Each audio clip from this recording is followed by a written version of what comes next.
नमस्कार मित्रों, राधे राधे। वैदिक कल्चर में आपका स्वागत है। मित्रों, आज आपको भगवान शिव के बारे में बताएंगे कि भगवान शिव की आधी परिक्रमा क्यों लगाई जाती है और इसके पीछे का विधान क्या है, इसके पीछे का रीज़न क्या है। हर विषय पर आज विस्तार से अपन चर्चा करेंगे और आपको बताएंगे कि भगवान शिव की आधी परिक्रमा क्यों लगाई जाती है। इससे पहले यदि आपने हमारे चैनल सब्सक्राइब नहीं किया तो प्लीज़ सब्सक्राइब करना बिल्कुल भी ना भूलें।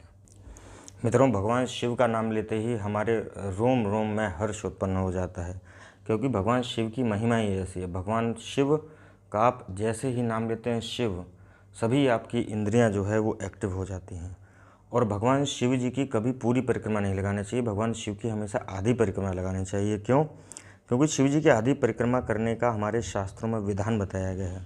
वो इसलिए कि शिव जी के सोम सूत्र को कभी लांघा नहीं जाता है। जब व्यक्ति आधी परिक्रमा करता है तो उसे चंद्राकार परिक्रमा कहते हैं।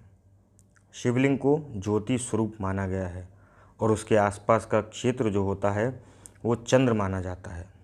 आपने आसमान में आधे चंद्रमा को देखा होगा, एक आधे शुक्र तारा को भी आपने देखा होगा। यह शिवलिंग उसी चंद्रमा का प्रतीक है, बल्कि संपूर्ण ब्रह्मांड के ज्योतिर्लिंगों का एक ही समान माना जाता है। कि शिवलिंग की निर्मली को सोमसूत्र कहा गया है। मित्रों, जहाँ से शिवलिंग में हम जल चढ़ाते हैं, जो जल धारा जहाँ से गिरती है उसे निर्मली कहा जाता है और उसी निर्मली को सोमसूत्र भी कहा जाता है। शास्त्र का आदेश है कि भगवान शंकर की प्रदक्षिणा में सोमसूत्र का उल्लंघन कभी नहीं करना चाहिए, अन्यथा बहुत बड़ा दोष लगता है। सोमसूत्र की व्याख्या करते हुए कहा गया है कि भगवान को चढ़ाया गया जल जिस ओर से गिरता है वही सोमसूत्र का स्थान होता है, इसलिए इसे नहीं लांघते हैं। सोमसूत्र जो है शक्ति का स्रोत माना गया है, इसलिए उसे लांघते समय पैर हम जैसे ही फैलाते हैं तो हमारे अंतःकरण में जो 5 प्रकार की वायु हैं उनके प्रवाह जो है विपरीत दिशा में चला जाता है। इससे देवदत्त और धनंजय वायु के प्रभाव में रुकावट आती है, जिससे हमारे शरीर और मन पर बुरा असर पड़ता है। इसलिए शिव की अर्धचंद्राकार प्रदक्षिणा ही करने का शास्त्रों में आदेश दिया हुआ है। शिवस्यार्ध प्रदक्षिणा, इसका मतलब है शिव जी की आधी प्रदक्षिणा ही करनी चाहिए। और सबसे बड़ी बात, किस ओर से आपको प्रदक्षिणा करनी चाहिए ये आज आप समझ लीजिए।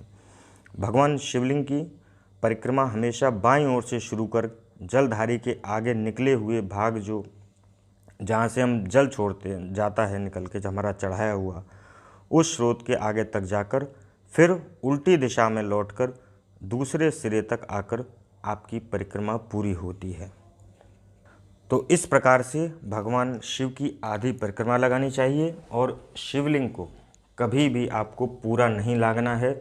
जहाँ से जल धारा गिरती है उस स्थान को कभी आपको गलती से भी नहीं लांघना है।